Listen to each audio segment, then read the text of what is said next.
eco na amiloidose, na verdade, o ecocardiograma é o primeiro exame para reconhecer esses pacientes, né? Essa patologia. Lembrando que a prevalência aumenta muito com indivíduos acima dos 70 anos.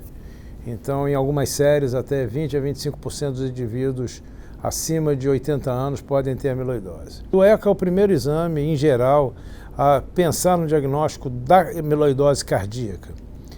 Em relação aos critérios diagnósticos ao eco, nós temos inicialmente aumento da espessura das paredes, da parede do ventrículo esquerdo, tanto do ventrículo direito. A gente não pode chamar de hipertrofia, porque na verdade não é o miócito que está hipertrofiado, mas sim o depósito intersticial no miocárdio. Esse paciente frequentemente tem dilatação dos átrios, um padrão de enchimento restritivo com uma pequena onda E' no Doppler tecidual. O septo também está espessado, pode também estar espessado as estruturas valvares, e a fração de ejeção, em geral, está preservada no início e ela pode piorar à medida que a doença progride. Guardem essa informação, ela pode simular cardiomiopatia hipertrófica. Então, todo indivíduo idoso com cardiomiopatia hipertrófica, a gente tem que pensar na possibilidade de amiloidose. Ou então, indivíduos mais jovens que têm uma forma genética de amiloidose podem também simular hipertrófica. E não é incomum a presença de derrame pericárdico. Por que é importante a gente fazer logo esse diagnóstico? Quanto mais cedo se fizer o diagnóstico, tanto será maior o impacto das drogas que estão sendo, que começou a se usar para essa patologia, e a fim de mudar, então, o prognóstico e conseguir, às vezes, uma regressão dos achados e do depósito intersticial de amiloidose. Então, para vocês verem a diferença aqui nesse slide, né? Acima à esquerda a gente tem um padrão paciente com hipertrófica, no meio, em cima, nós temos um paciente com amiloidose, à direita um paciente com insuficiência renal crônica, embaixo à esquerda paciente com doença de depósito lisossomal, oxalose cardíaca e ataxia de Friedreich. Os aspectos no ecocardiograma, eles são muito parecidos. Então, a gente precisava que surgisse alguma coisa que ajudasse a gente a diferenciar essas patologias. Então, que é mais corriqueiro, é óbvio, pacientes com hipertensão arterial apresentarem um aspecto parecido. Então, surgiu um machado que foi assim, um marcador importante e ajudou, então, a reconhecer essa doença, que é o padrão do strain. O que é o strain? O strain é o encurtamento das fibras miocárdicas. Vocês estão vendo aí, as imagens ultrassonográficas são formadas por pixels. O miocárdio, quando ele contrai, ele se encurta, né? Então, se a gente pegar dois pontos equidistantes, 1 centímetro um do outro, ele na sístole vira 0,8, ou seja, um miocárdio ele encurta 20% na sístole. Então, vocês estão vendo aí um bullseye, né? Lembrando que o ventrículo esquerdo é um cone, então à direita a gente está vendo o bullseye, né? O bordo de fora do cone representa a base, o do meio o terço médio e o na ponta o ápice do ventrículo esquerdo. Então, normalmente, como eu falei para vocês, é em torno de menos 20. Repara o que acontece na amiloidose cardíaca. Na amiloidose cardíaca, eles observaram, especialmente o grupo da Cleveland Clinic, que existe uma queda do encurtamento nas regiões basais, mas a ponta está preservada. É o que chama-se, então, apical sparing. Alguns chamam da cereja do bolo, né, no topo do bolo, porque reparem vocês, escrito CA, né, que é a cardíaca amiloidose, a ponta está encurtando normalmente, a ponta está toda em vermelha. Embaixo a gente está vendo diferentes padrões, tá? Paciente com hipertrófica, né, HCM, que é hipertrófica, que a gente vê que existe déficit de encurtamento anteroseptal, na estenose aórtica, que é um outro capítulo, que o déficit de encurtamento é difuso. Então, esse padrão é muito típico de amiloidose. Então, se a gente tiver suspeita e aparecer esse padrão, a gente pode ficar mais sensível para esse diagnóstico. Aqui estão alguns exemplos. Em cima, à esquerda, a gente está vendo um paciente com aumento da espessura das paredes do ventrículo esquerdo, do ventrículo direito, os átrios muito grandes, o septo muito infiltrado. Isso é um padrão típico de amiloidose. E embaixo a gente está vendo, então, o padrão que é de aumento dos átrios, aumento da espessura, e no strain, que é esse encurtamento que é feito nos cortes apicais, chama-se strain longitudinal. Ele é feito no apical 4 câmaras, no 2 câmaras e no 3 câmaras.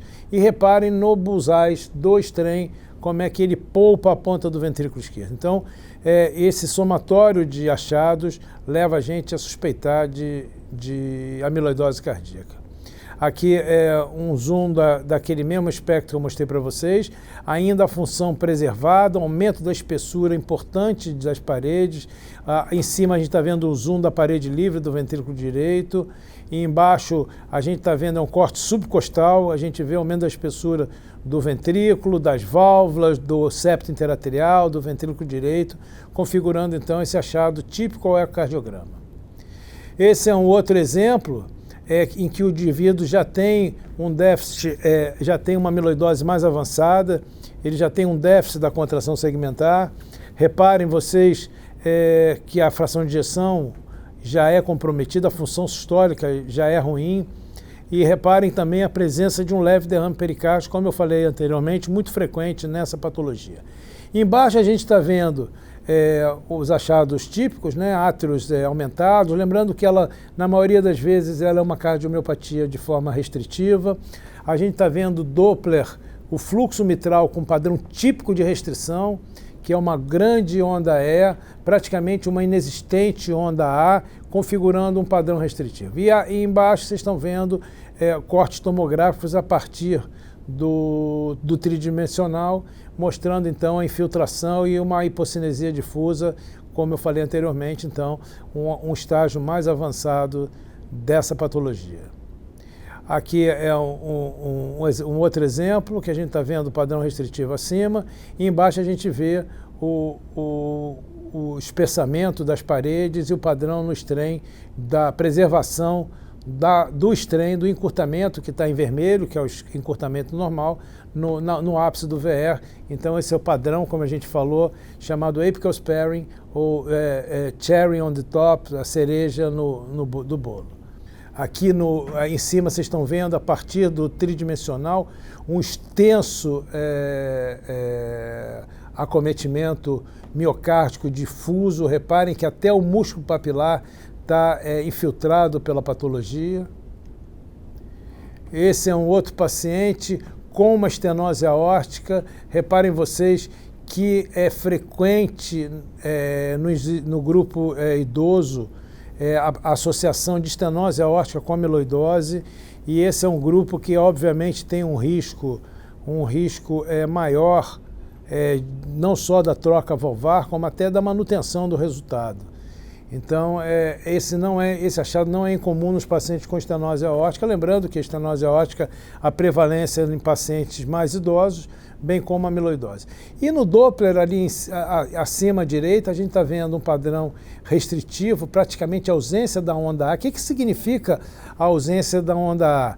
O que atrial, a contração atrial é ineficaz, porque o átrio já está infiltrado pela doença. As pressões de enchimento são muito elevadas, então a contribuição atrial já é muito pequena. Então a gente não vê a onda A. E a gente não vê também uma amplitude, à direita a gente está vendo Doppler tecidual, a gente não vê uma amplitude normal das ondas do Doppler tecidual. O Doppler tecidual apresenta uma baixa velocidade, mostrando que a parede tem uma movimentação muito diminuída. Outro paciente com amiloidose, reparem no bullseye, né, a preservação do encurtamento apical. E reparem vocês no Doppler, aqueles mesmos achados, eles são sempre muito marcados. Então essa é uma maneira da gente suspeitar de amiloidose também. Reparem embaixo a infiltração da parede livre do ventrículo direito, a infiltração do músculo papilar, das paredes do ventrículo esquerdo, do septo interatrial, os átrios aumentados. Mas a gente não pode falar de amiloidose só com o ecocardiograma, é óbvio, né?